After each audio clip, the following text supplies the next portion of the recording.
자금에 대한 압박을 줄이기 위해서 정말 중요한 것은 사업을 시작할 때 꼭 필요한 인원만을 가지고 사업을 시작하는 게 상당히 중요합니다.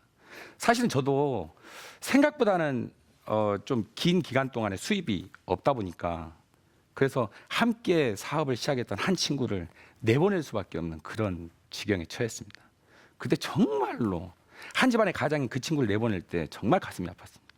그러면서 제가 저의 어찌 보면 경솔함으로 인해서 한 친구에게 너무 큰 상처를 준 것 같아서 얼마나 괴로웠는지 모릅니다.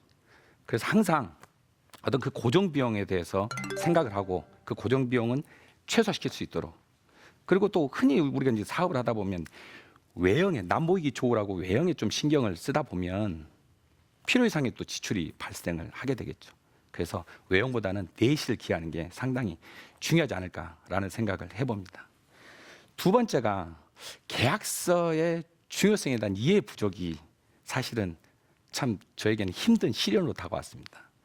사실 학교에 있다 보니까 사업적인 측면에 있어서는 상당히 감이 떨어질 수밖에 없었는데, 저희가 이제 그 심리 검사를 개발하는 과정 속에서 보면 사실 그 맞춤형 검사라고 그래서 기업에서 원하는 검사를 이제 개발을 해서 납품을 하는 이제 형태의 일을 하게 되면 사실 그 일이 중간에 스탑이 돼버리면은 그 검사는 어디에도 쓸 수가 없게 되는 검사가 돼버리거든요. 그런데 사실 처음부터 계약서를 쓰고 연구 개발에 들어가야 되는데, 그 협력사 직원들하고 몇 번 미팅을 갔다 보면은 이 양반들하고 좀 친해진단 말이죠.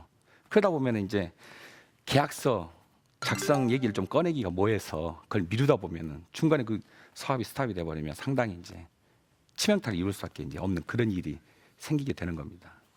세 번째가 사실 마케팅에 대한 어려움이었습니다. 저는 좋은 검사만 사실 개발을 해놓으면 알아서 팔릴 줄 알았거든요.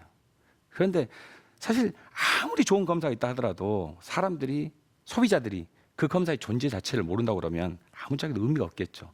그래서 이 마케팅 전략이라고 하는 것에 대해서도 나름 생각을 많이, 그리고 신경을 많이 써야 될 부분이 아닌가라는 생각이 듭니다. 심리검사 시장만 하더라도 이미 10여 년 넘게, 10여 년이 뭡니까? 한 20년, 30년 이상 그 심리검사 분야에서 아성을 쌓고 있는 그런 검사 연구소들이 있거든요.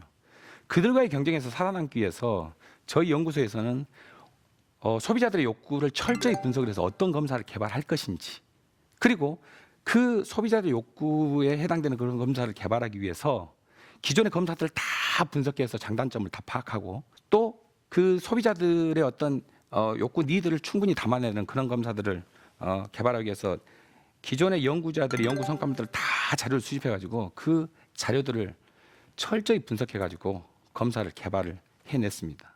창업을 충분히 준비하셨다면 이제 앞만 보고 뛰시기 바랍니다.